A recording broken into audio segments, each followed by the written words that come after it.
আব্দুর রশিদ সাহেব, জি আমাদের প্রিয় ভাই নজরুল ইসলাম ভাইয়ের প্রশ্নগুলোর উত্তর আশা করি আমরা আপনার কাছ থেকে পাবো। জি জাযাকুমুল্লাহ।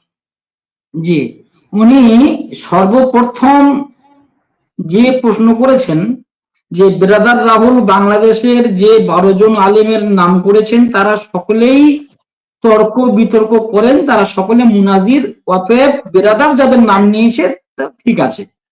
পক্ষান্তরে আব্দুর রশিদ সাহেব যে 10 জনের নাম নিয়েছে তারা কেউ বাস মুনাজারা করে না, তাদের নাম নেওয়াটা ঠিক হয়নি, এটা ওনার প্রথম কথা। এখন কথা হলো যে বাহাত মুবাহাসা করতে হবে, তারপরে থেকে বাহাসের দাওয়াত দিতে হবে, এই উসুল কোন সহিহ হাদিসে আছে?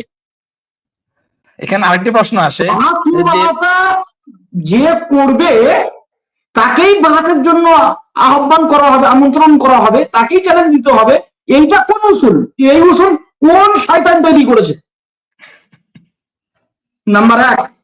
নাম্বার 2, ব্রাদার রাহুল যাদেরকে ওর নাম মেনশন করে বলেছে তারা তাদের মানে ব্রাদার রাহুলকে তারা ট্রেনের হকার বলে মনে করে, এ কথা অতি ধ্রুব সত্য। নাম্বার 3, মাওলানা আইনুল হুদা সাহেব উনি যে আরবি মানে শর্ত দিয়েছেন তিনি তানার জায়গায় ঠিক আছেন, তানার যোগ্যতা তানার মাহারাতে তিনি যা বলেছেন 100% ঠিক।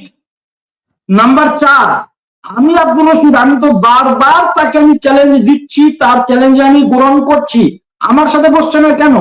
এই জবাব কি নব্য সালাফিরা কেউ দিতে পারবে?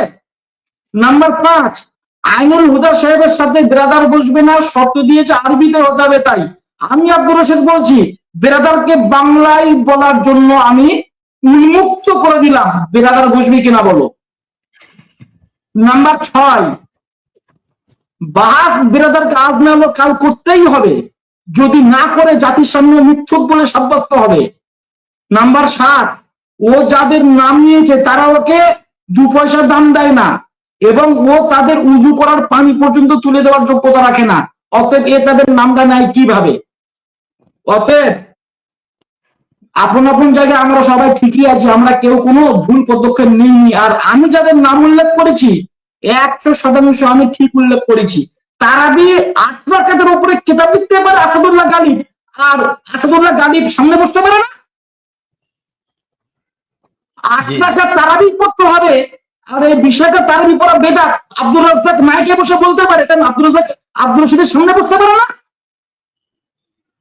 মুজাফফর বিন মুসলিম বই লিখতে পারে, তারাবি 8 রাকাত পড়তে হবে, 20 রাকাত পড়া ঠিক নয়, এবং কি সে হাজার হাজার জনতার সামনে বক্তব্য করতে পারে, আর সে আব্দুর রশিদের সামনে বসতে তার কি এখন কাপড় খুলে যাচ্ছে? ইয়ার কি বলার জায়গা পাচ্ছ না? আমি যাদের নাম নিয়েছি 100 বার ঠিক নিয়েছি, তারা মুনাজির না হলেও তারা প্রত্যেকেই যারা বই লিখেছে, বই লিখে তারা 2 রাকাতের বিপক্ষে তারা কথা বলেছে এবং 8 রাকাতের সপক্ষে তারা কথা বলেছে, তাই আমি তাদের আমার ডিবেটে আমি তাদেরকে আহ্বান করেছি উদার চিত্তে। আমি ঠিক করেছি, 100 বার ঠিক করেছি, এবং যারা সুস্থ মস্তিষ্ক লোক তারাও আমার এই কথাকে তারা একমত হবেন। বই লিখতে পারে, সামনে এসে বসতে পারো না। বই তো ঘরে বসে লেখা যায় মিথ্যা কথা সত্য কথা, কিন্তু সামনে বসে মিথ্যা কথা বলতে গেলে ফালা আসে, বিশেষ করে অনলাইনে, এই জন্য এরা কেউ আসবে না। অতএব আমার বক্তব্য ঠিকই আছে। নাম্বার 2, নজরুল যে বলেছে আল্লাহ রাসূল সাল্লাল্লাহু আলাইহি ওয়াসাল্লাম 27তম রাতে তিনি যে সাহারি পর্যন্ত প্রায় যে নামাজ আদায় করেছিলেন, যদি এটা তারাবি হয় তাহলে তিনি তাহাজ্জুদ করেছেন কখন? এখন তার সংক্ষিপ্ত উত্তর হলো যে সাহাবীরা ভয় করছিলেন যে সাহারির অর্থ শেষ হয়ে যাচ্ছে, আসবে কি শেষ হবে, এটা আমার ঠিক খেয়াল নেই, আসবে কি শেষ হবে হয়তো। হাফিজুর রহমান ভাই এখন বিষয় হচ্ছে যে আল্লাহ রাসূল সাল্লাল্লাহু আলাইহি ওয়াসাল্লাম ওই রাতে ওই তারাবি পড়ার পরে যে বাড়ি গিয়ে তাহাজ্জুদ পড়েননি, এর একটা নস ওদেরকে দেখাতে হবে। আমাদের দাবি আল্লাহ রাসূল ওই নামাজ সাহাবীদেরকে জামাতের সাথে পড়ানোর পরে তিনি বাড়ি গিয়ে তাহাজ্জুদ পড়েছেন। আমাদের দাবির সপক্ষে প্রমাণ আছে। আম্মা জান আয়েশা সিদ্দিকা বলেছেন যে আল্লাহ রাসূল সাল্লাল্লাহু আলাইহি ওয়াসাল্লাম রমাজান মাস আসলে অত্যাধিক পরিমাণ তিনি ইবাদত বন্দেগী করতেন। আরেকটা রেওয়ায়েতে আছে শেষ দশকে আল্লাহ রসুল তিনি এত নামাজ পড়তেন, এত ইবাদত করতেন, তিনি আর বিছানায় ফিরে আসতেন না ঘুমানোর জন্য। তাহলে তিনি সাহারি পর্যন্ত যে তারাবি পড়েছেন, আর আমরা জানি তাহাজ্জুদের ওয়াক্ত থাকে ফজরের পূর্ব মুহূর্ত পর্যন্ত, অতএব তিনি ওই সময়ের ভিতরেই তিনি তাহাজ্জুদ করেছেন। অতএব কথা পরিষ্কার। এখন যদি বলে যে না তাহাজ্জুদ পড়েনি, তাহলে তাকে একটা নজ দেখাতে হবে যে ওই সময়টা ফজরের ওয়াক্ত চলে এসেছিল। তাকে আরেকটা নজ দেখাতে হবে যে ওই সময়টা আল্লাহ রসুল বাড়ি গিয়ে আরাম করছিলেন। তাকে আরেকটা নজ দেখাতে হবে আল্লাহ রসুল নামাজ না পড়ে মসজিদে বসেছিলেন। যতক্ষণ না পর্যন্ত সে এই তিনটে নজ না দেখাতে পারবে, তো আম্মাজান আয়েশার হাদিসের উপরে আমাদের দাবি আল্লাহ রসুল সাহাবাদেরকে ২৭তম রাতে মসজিদে নামাজ পড়ানোর পর তিনি বাড়ি গিয়ে তাহাজ্জুদ করেছেন। জি জি। এবং এখানে আরেকটি বিষয় স্পষ্ট হয় যে উনি কি সাহারি খান নেই? সাহারি তো অবশ্যই গেছে, যে সাহারি যদি খেতে পারে অবশ্যই করেছিলেন। শুনুন, সাহারি নব্য সালাফিদের মতো ভাত খাওয়ার প্রচলন তখন ছিল না। তখন একটা খেজুর, একটা পানি পাওয়া মুশকিল ছিল। আল্লাহ রসুল সাল্লাল্লাহু আলাইহি ওয়াসাল্লাম সাহারি করতেন পেয়ারির শেষ অংশে, এবং তিনি সাহারি করতেন খেজুর এবং পানি দিয়ে। অতএব একটা খেজুর, একটা পানি খেতে কতক্ষণ সময় লাগে? নব্য সালাফিদের মতো 10 রকম জিনিস নিয়ে আল্লাহর নবী সাহারি করতেন না। নব্য সালাফিদের সাহারি করতে গেলে ফুটি লাগে, জুস লাগে, শরবত লাগে, ভাত লাগে, আমসত্ব লাগে, মাছ লাগে, মাংস লাগে। এই সমস্ত সাহারি আল্লাহ নবী করতেন না। তিনি করতেন একটা খেজুর দিয়ে সাহারি। অতএব এটা সময়ের তেমন কোনো ব্যবধান লাগে না। জি জি জি, শুকরিয়া, জাযাকুমুল্লাহ। চমৎকার দালিক এবং যুক্তিসঙ্গত উত্তর হয়েছে। এবং মাওলানা শফিকুল ইসলাম সাহেবের কাছে একটি প্রশ্ন ছিল, জি আপনি আপনার প্রশ্নের উত্তরটা দিবেন। জি আমি আমি আমি আমি মুফতি আব্দুর রশিদ সাহেবকে আমি একটা বিষয় জানতে চাচ্ছিলাম আর কি। জি ওনার মানে সেটা ওই জি উনি আপনার কাছে কিন্তু আমাদের নজরুল ভাই একটা প্রশ্ন করেছিল। ওই প্রশ্নটা কি ছিল? ওই প্রশ্নটা একটু আপনার মনে থাকলে বলতে পারেন। ক্লিয়ারলি আমি বুঝতে পারি না। আপনাদের মধ্যে কারো মনে আছে কিনা? আমার ঠিক স্মরণ নেই, যেহেতু ওনার সাথে আমি কথাবার্তা বলছি, মজাটা অন্যরকম হয়ে গেছে। জি না ওভাবে খেয়াল নাই। স্মরণ আছে কিনা? জি না, খেয়াল না ভাবে। জুবাইর ভাইয়া, জি জি দিদার ইসলাম ভাই, জি ওই যে নজরুল ইসলাম ভাই যে কথা বলছিলেন, হ্যাঁ, ওনার কথা প্রসঙ্গে কিছু কথা বলতে চাচ্ছিলাম আর কি, এই জন্য যুক্ত হলাম আবার।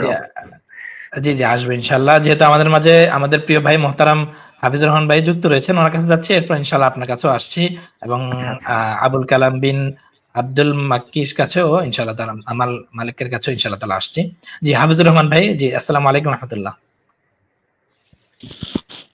ওয়া আলাইকুম আসসালাম ওয়া রাহমাতুল্লাহি ওয়া বারাকাতুহু।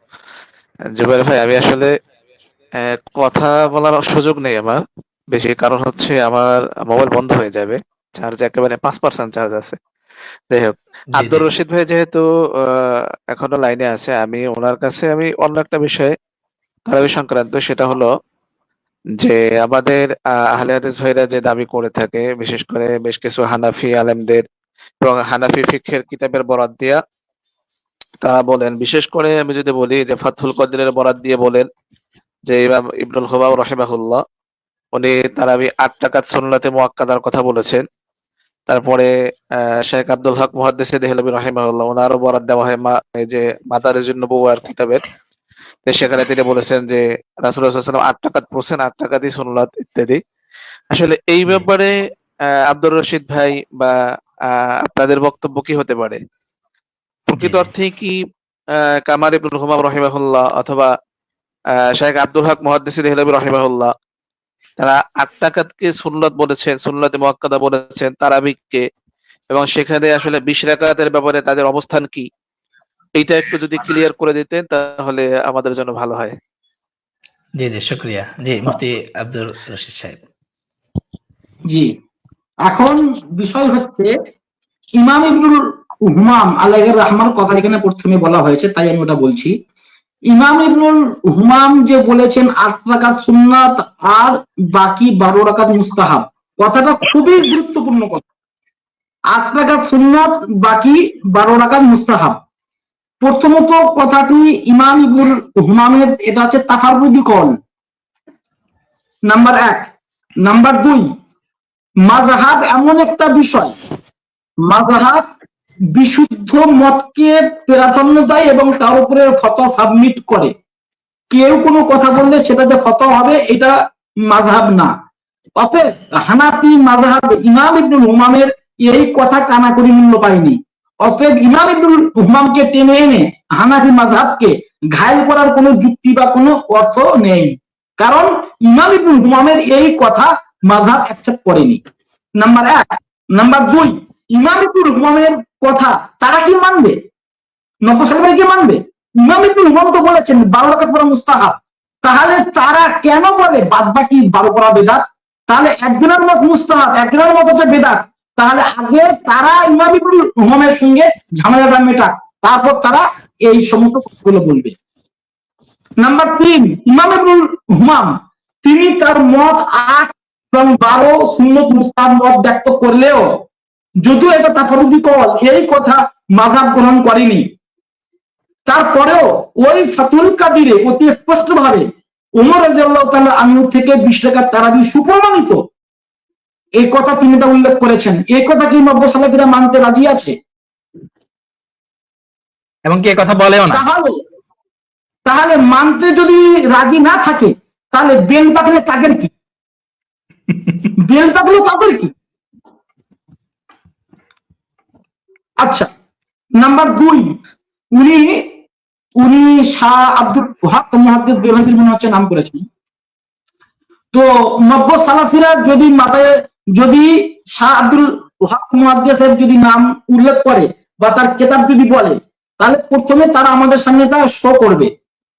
নাম্বার 2, আমি নিজে দেখেছি মা সাবাতা